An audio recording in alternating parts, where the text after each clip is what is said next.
I grew up surrounded by alcoholism and abuse. But then in my 20s, I built a multiple seven-figure business, and I wanted to create this video to show you the untold story of my entire journey. And if you're in a position that you find quite difficult right now, and if you want to build something great and build a legacy, this video is for you. And I want to share with you my full origin story, the nitty-gritty details that you don't see online, you don't see on Instagram, you don't see on my landing pages.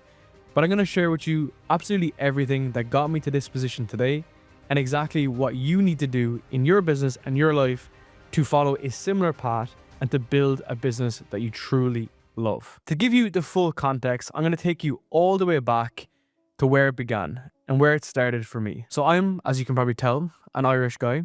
I grew up in a very small area in Ireland, inside Cork in the south of Ireland. This was a tiny little village that I grew up in. I was super remote and I was really separated from anyone else. From an early age, I was extremely isolated from friends and actually from a lot of my family as well. Growing up in a very rural area, I struggled quite significantly in school, and I'm actually medically dyslexic, whatever that means. So I really struggled to read, to write as a kid, and that followed through to a lot of my own later years in life. And a lot of this built the person that I am today, because from when I was very young, I've always had that one thing that was holding me back. There was always just something holding me back. When I was in school, it was being dyslexic. When I was older, it's being quite small when I was playing sport.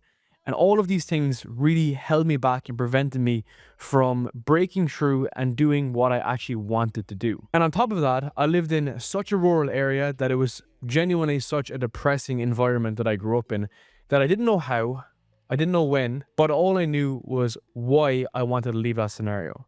And I was in an environment that was a super hostile environment from a very young age that's driven me to do the things that I've done in my 20s, to build the life that I wanted to do, to meet even my partner, my wife, and to build a life that really pulls me away from that identity. But at every moment, I was always obsessed with building things. I mean, as a kid, I would literally get a massive glass jar from my grandfather, and he would tell me if I could fill it up with pennies, he would bring me to the shop and exchange it for actual euro notes at the time.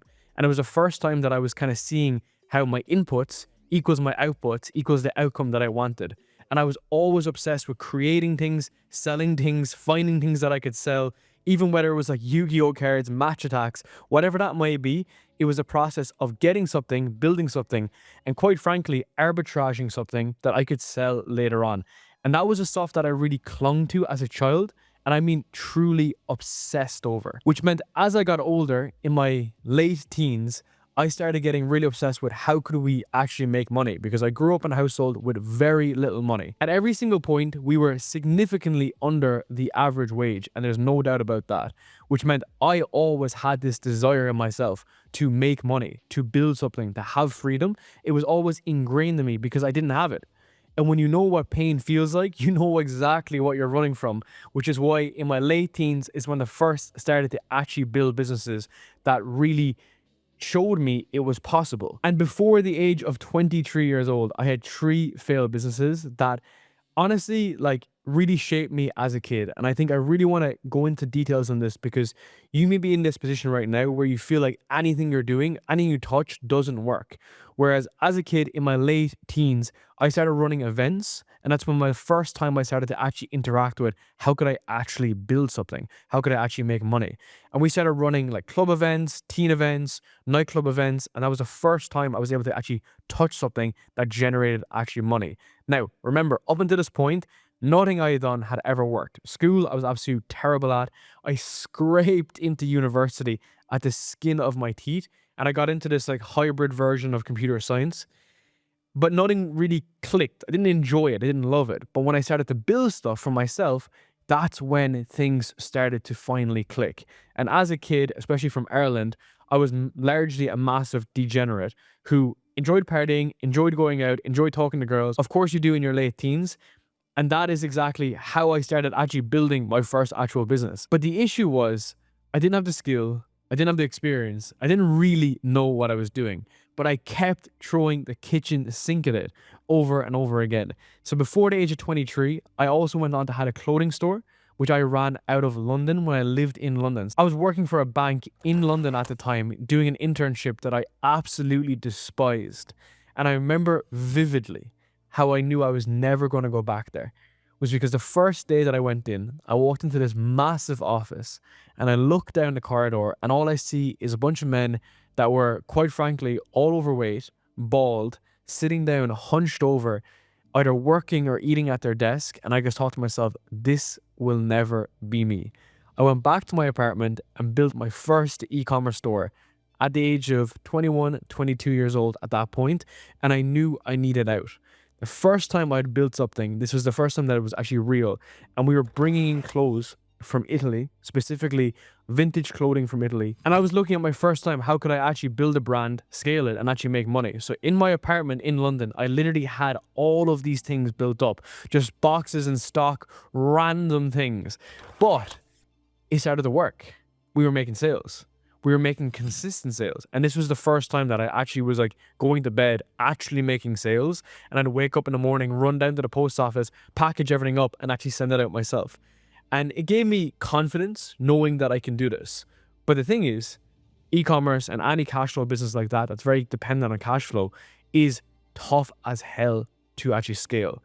That came crashing down when we quite literally just ran out of enough cash to pay for inventory, while the other inventory wasn't being actually sold at the same time. So it was another instance of what's not working and why is it that I'm not getting the result that I want. However, shortly after this, that was my second failed attempt, and on the third swing, the big Hail Mary swing, I wanted to lean into what I had been doing. So I went to university to learn a degree called Business Information Systems, which is basically just a fancy word for a bit of computer science and a bit of business on the side. But I had a good idea about product and I had a good idea about software. And I knew that that was obviously super hot and there is a lot of viability in there if you get it right. And I wanted to build a software company. So I'm coming out of university right now. I reluctantly went back to finish my final year university, which I wasn't going to do. And then I went to build a software company. This is when I wanted to build, actually at the time, the first ever mobile passport app. This is pre-lockdown, would you believe? And I went to get investment. I went to get several rounds of investment, would you believe, in different locations, Dublin, London, and absolutely no one would trust me because I was a young kid, no distribution, no audience, no brand. And that was another halting end to what I wanted to do. And this was after we had an MVP built, we had different prototypes. I'd spoken to thousands of people at that point, and we still couldn't get there.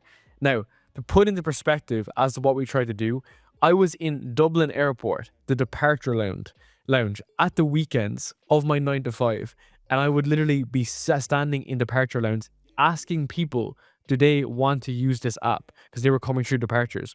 And as it was a travel app, that's what I was doing every single weekend. So the sacrifices you need to make anything viable is so significant, especially in the beginning. But I wanted to preface all this video to show you especially what I was doing before I was getting into this space. 5 years, almost coming on to 6 years now I've been in this space. And before all of that happened, all the stuff that built up to this moment where I got into the online space, because all those failed businesses all had a common theme. I wanted to do something, I wanted to break through, but I didn't specifically know what I wanted to do. And on top of that, I had a lot of things hold me back. As I mentioned in the beginning, I grew up around very heavy alcoholism that really impacted me heavily. Whereas I didn't realize it in the beginning, especially all the abuse I faced, physical, emotional, psychological, manipulative. This happened over and over again, and this is what I wanted to run from. So I wasn't running towards pleasure, I was running from pain. And I wanted to try over and over and over again, to the point that I got desperate, which is why I was building those businesses out of desperation. Now, is that a bad thing? Not necessarily. But that was the life that I was running from, and that's exactly what I continued to try to solve, which is exactly how I got into content in 2020. Because at this point, I was super low confidence. I'd spent many years trying to build a lot of these things out myself, and it wasn't possible. In 2020, it was time to slow down, listen, and learn, and try to actually absorb information that would help me, because I didn't struggle with ambition. I didn't struggle with drive. I didn't struggle with anything else apart from what it is that I'm trying to do and the execution of it, the quality of the execution. So that's when I slowed down, listened and learned, and started Kickoff Sessions, my podcast, interviewing entrepreneurs and online business owners and finding out what it is necessary to build and scale a business. Since then, our podcast has become one of the biggest online business podcasts of all time in online space. I've interviewed some of the biggest guests in the world like Luke Belmar, Iman Gaji, the list goes on and on. However, in that specific moment, I was in my bedroom getting started. I was living in Dublin, this dreary little apartment that was raining 24/7 in the winter, and I was desperately trying to find a solution. So I was starting my podcast, starting my content journey, and I was chewing glass for several months. I was putting out content, and guess how much people were watching? Zero. No one wanted to see it because it was terrible, but I was doing the necessary reps. So we're in this world now whereby a lot of people avoid the work. They say the work is too hard, too difficult, but for me, it was necessary. It was the necessary evil that I needed to do to be able to build up any sort of awareness of what I was actually going to do. So that's how we went deep into this, and I knew how many podcasts at the time failed. So my goal was to be consistent with content, create content that resonated with people, create content that made me learn. And it's not about podcasting. That's the biggest thing here. It's about doing something consistently, which is why content clicked for me really well, because I could just put my head into it and pour my head into it. Now, having said that, when I did start to build this up, I was getting a lot of attention from people externally who wanted to work with me directly. Now, even though my background was in tech and I was at the time working a high-tech job trying to basically supplement both of them, they wanted to see how I could come in and help them with their content. This is an important point. They would constantly ask me, can you do this for me? And that's when we started to slowly, ever so slightly, dip our toe into this world. But the best part about this is that I was not someone who had a ton of experience. I just knew what I was doing in this actually specific area. So it was very easy for me to say, yes, I would love to take you on. I would love to work with you on a bespoke level.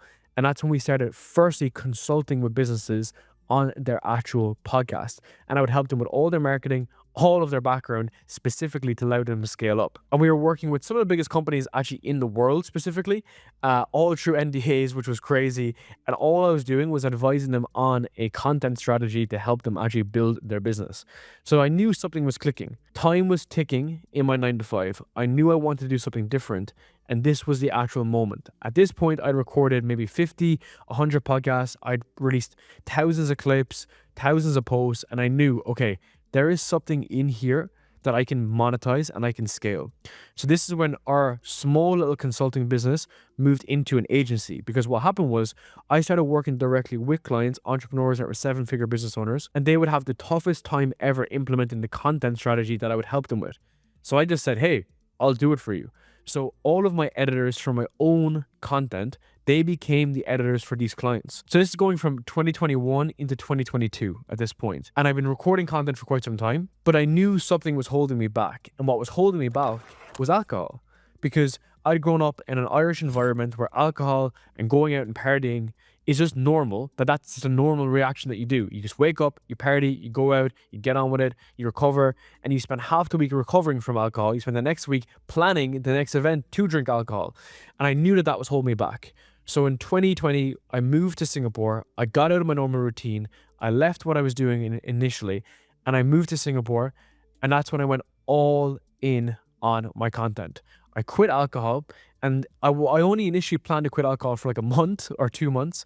But the logic I wanted to apply was the effect was so strong, the compound effect was so positive that I knew if I spent more time away from alcohol, the results would get better. So the question wasn't when will I drink alcohol again? The question was why would I drink alcohol again? And at that point, that's when we built Voix.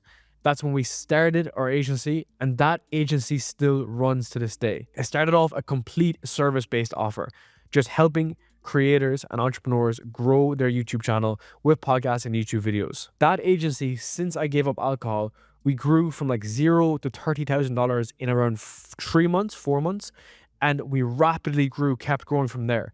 Because of my own content and my own LinkedIn, we were able to find our ideal clients directly across LinkedIn and YouTube and create perfect messages to go directly to them and just sign them. And this was a big inflection point for me, because now I had the confidence that Voix was a 6-figure company. It was actually a multiple 6-figure company within the first year, which is pretty crazy. And from there, I knew that we could scale it. So we went from being a basic content agency into a media company within a year. What happened was, not only were we producing the content for clients, we were running all of their back end. We had an outsourced sales agency without me even knowing what that was. To even tell you how crazy this was, I didn't even know what an agency was. I didn't even know what the word meant. I just did stuff for clients because they couldn't do it themselves. So I said, yeah, we'll produce it for you. We'll create the content for you. We'll run your sales for you. So we were doing the sales for our clients within the first year as an outsourced sales department. And the crazy thing is, we did some right things, whereas we took a percentage of the sales from day one. And that was actually from 20% all the way up to 50% of the sales. And that media company to this day is still super solid. We run all the back end funnels. So we build the products, we run the sales system, we run the content, because what I started to learn is it's not just about content. It's about the leads, it's about the sales, it's about the delivery. And I was intuitively building this out before. Now that you see it in Voix is a massive ecosystem. This is how I started to learn the ecosystem, because I started to see what were the gaps that I could fill with our service base in the offer. So within that year, we started to scale the agency really, really aggressively. We grew horizontally, which means we brought in more editors, more designers. I brought in an operations manager, which became our COO, and now he's a partner in the company to this day. So we have kept all of our core customers and all of our core employees, which is absolutely mental. So imagine in your agency right now, if you're looking for like a repeatable strategy to keep and retain clients, you need to have dialed in customers and you need to dialed in employees that you're going to work with and stay with almost forever. So if you think about it, I was just an obsessed kid. And as I like to say, people love people who are obsessed.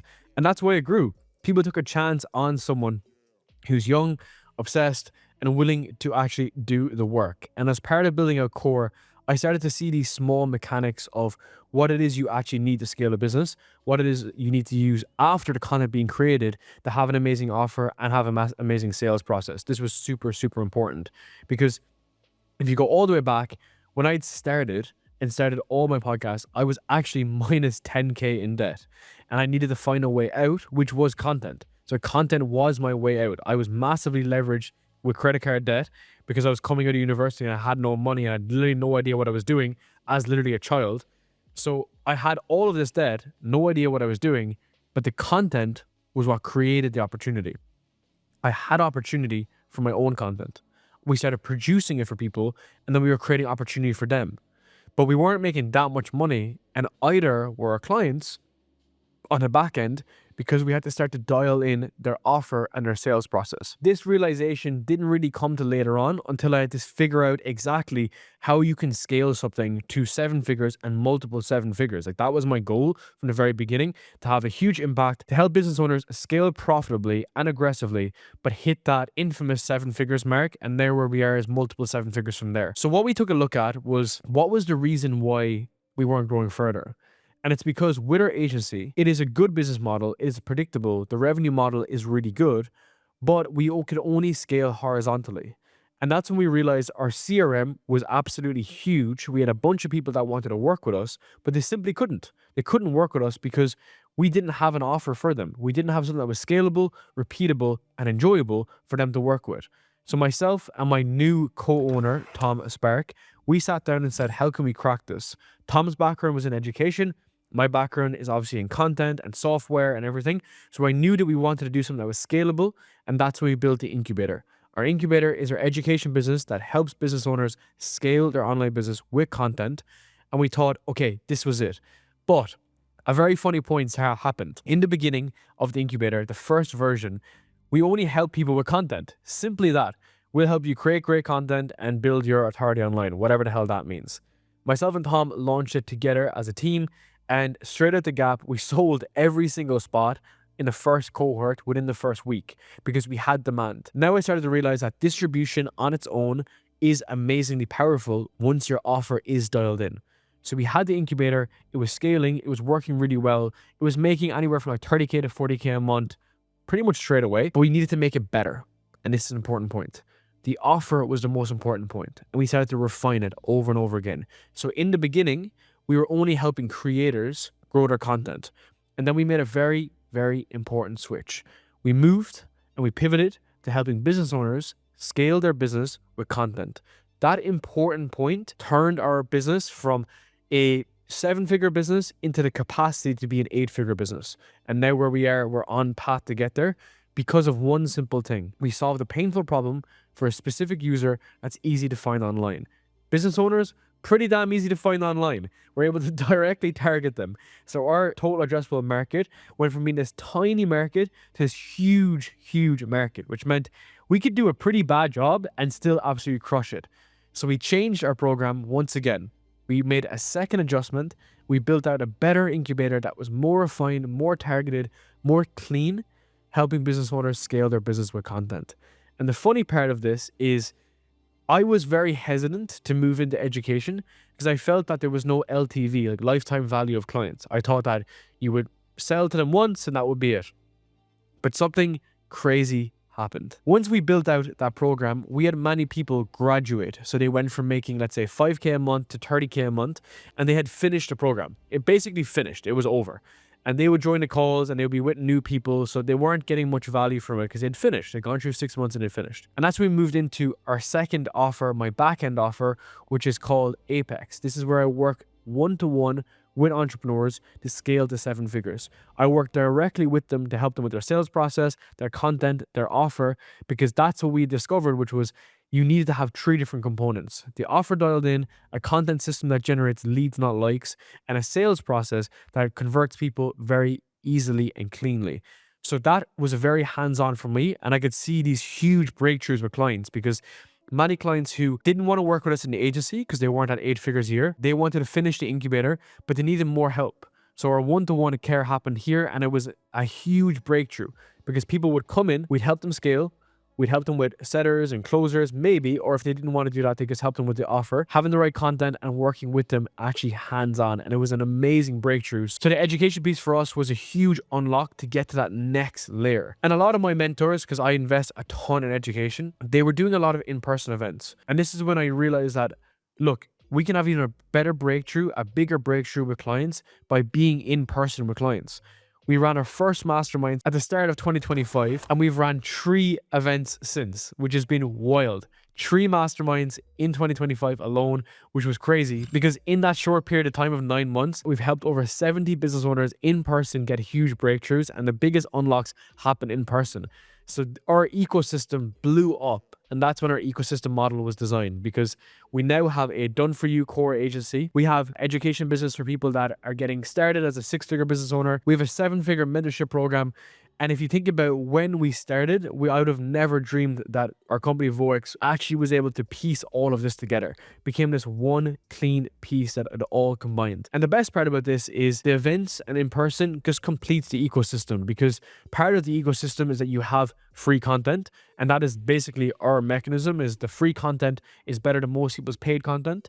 And then we have programs for people that are just getting started, who are just scaling up, and then people who want everything done for them. My logic here is you want to solve the problem for your user that's necessary. So what is it, the specific problem they're trying to solve, and how can we combine it together? And these are biggest realizations that I've had, because when I started and I was minus 10K in debt, I never thought this was actually possible. But I realized it wasn't one funnel, one offer, one content system. It was having an ecosystem, which allowed us to scale up completely. So our agency runs to this day. It's the most profitable it's ever been. I have a COO, a partner that runs that company. Our education business is run by my co-owner, which is huge. And has 2 different businesses inside there that are allowing us to scale. I personally love running all of my events and my mentorship myself, working directly with founders. And there was one thing that really stuck in the side. So I know that I mentioned at the beginning of this video that my background was in software. I had tried software as a kid. When I was younger, I was working at one of the biggest high growth tech startups of all time. And I'd managed a huge team. I'd built a ton of software successfully as well, but I could never crack it for myself. And if I looked at the ecosystem and where could we provide most value, and where we do provide most value to founders, is with sales. Because what I like to say is, if I teach people the skill of sales, this will pay them for the rest of their life. It's not just once they get paid, it's almost forever. And I looked in the market, especially with my mentorship, so a lot of the clients that we work with one-to-one, and I could see where they were falling down. What was the one thing that was holding them back? Which was sales. So this is when we started in 2025 building the world's first sales intelligence platform. This is my own software that we're investing hundreds of thousands of dollars into to track, automate, manage, and provide AI intelligence into your sales data. And I had a massive eureka moment, because when I looked at all these CRMs out there, like Close, HubSpot, all this kind of stuff, none of them provide actual sales intelligence to give you key insights. So let's be tangible here. So what sales intelligence is looking at, let's say, your show rate, close rate, booked calls, month over month, how much money you're making, how much money you're losing, how can you optimize it, tracking everything autonomously and with AI, and utilizing this to give you real insights. And that's what we're building. Not only we're building the future of content and online businesses with the ecosystem model, but also with Aura, my software company. This will be built in together to be able to manage all of the sales teams and get the very most out of it. Because if I look at my own journey, what got me from 6 figures to 7 figures was having better offers. What got me to 7 figures to multiple 7 figures a year was having a hold on my data, a CEO dashboard, understanding exactly what was happening in the business.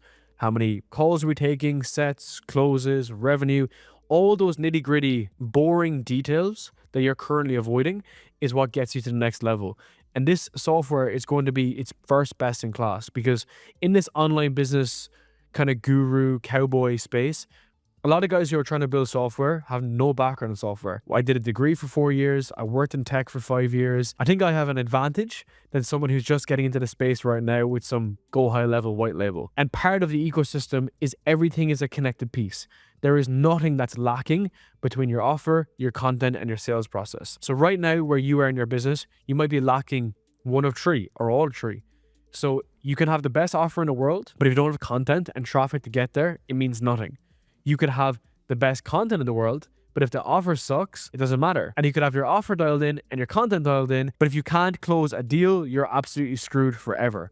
So understanding that full spectrum allowed us to scale and also help clients at such a high level, because we don't just fix one problem like growing your personal brand. We fix every single problem within the ecosystem. Because now, if you look at our infrastructure, it's evolved so much from when we just started as a done-for-you content agency. We now have our free content. We have the incubator that supplies most of the industry. We have Apex, which is me working directly with people. We have Core, our agency, for when people want it done for them. And then we have Aura, which provides sales intelligence to everyone, to absolutely everyone. So that ecosystem grows, and it's a flywheel that rapidly increases. So think of your current scenario right now. You need attention. You need to have the right content system. If you look at my journey and I was just posting blindly, it meant nothing because I didn't have the right offer. The second I did have an offer, I started creating content specifically for my agency at the beginning. That content had to be aligned, almost like a one-to-one relationship. And then I had to learn sales. I've taken 1,000 sales calls myself. I've bombed more sales calls than I like to admit, but I was learning. I was documenting my process. I was getting better and better and better. I was creating scripts. I was designing scripts. I was rolling them out. And thankfully, that's all the material that we have actually in our programs, which is super valuable to give to people now. But you need those things. And you need to understand the layers you need to build on over and over again. And now your goal as a business owner is to design something similar to this. If you have an agency or a coaching program, you're going to need to have a front-end offer that's super dialed in, the content that's super dialed in, and the sales process that's super dialed in. Because the philosophies that I've designed and I've learned over the years are based on this. There's no doubt you need to chew glass, right?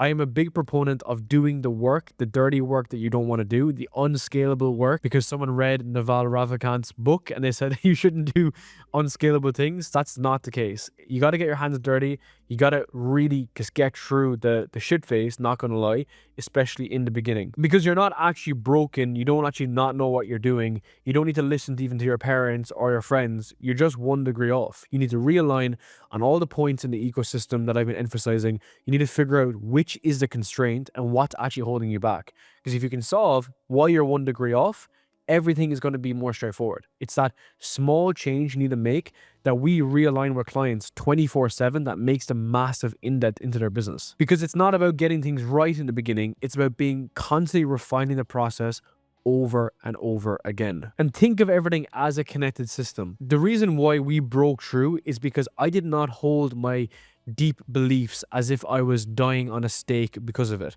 I adapted, I iterated. When we reached the critical mass of our initial TAM, we re-navigated towards business owners. When the agency got super unscalable, we started to add in extra offers. When the incubator couldn't handle more people, we added in a backend offer. When I spotted the opportunity in software, I went all in because it is a connective, integrated system. And that's what you need to build. You need to be adaptive. You need to be decisive. Okay. And at this point, I almost don't think about things. I just see the opportunity and I just go at it because you can make anything work when you work. If you're not going to work, that's going to be completely different. But once it's in an integrated system, that's how this all connects together. And a big part of this is the volume. I have done more reps than most people have ever done. I've recorded over 300 podcasts that have been released. I've done thousands of DMs, thousands of sales calls. I've managed and hired and fired a ton of people. I've constantly got up every single day to go at this over and over again because you don't need to be talented. You can just run yourself at it religiously with volume in the beginning, and then you can iterate. Then you can get better. Because if I look at my journey from 2020 to 2025, I just stuck in it. I literally stuck in it. I'm still creating those same podcasts as 2020, and I'm doing it without applause. And many times our engagement is actually lower than it's ever been, but it doesn't matter because the stuff that I'm putting in is really high quality. It's helping people, number one, and it's also building my own brand and building my own authority, which is massively important in this scenario. And I can't emphasize enough how you need to track everything. Like my background was in fitness. I haven't talked about fitness much in this video, but everything I've done in my entire life was tracked. My food was tracked, my weight was tracked, and now in the business, every P&L is tracked, every sales metric, every content metric, every offer we do. And that's the reason why things get better, because I honestly feel like people hide from the numbers, whether it's body weight, gym weights, anything. They hide from the data, which is why they fall down. So if you want to get better and you want to improve, please start tracking everything inside and outside your business. And I really wanted to make this video to show you kind of what's possible. I grew up in a super, super small town, rural town. No one does anything. No one makes any progress. Everyone just goes to the pub, repeats the same behaviors over and over again. I broke free of that by having my own independent thinking, my own view on things. I chewed glass, I broke away, I found the right network, I found the right people, and I never looked back. There is no reason why you can't do that. Majority of this is an identity thing.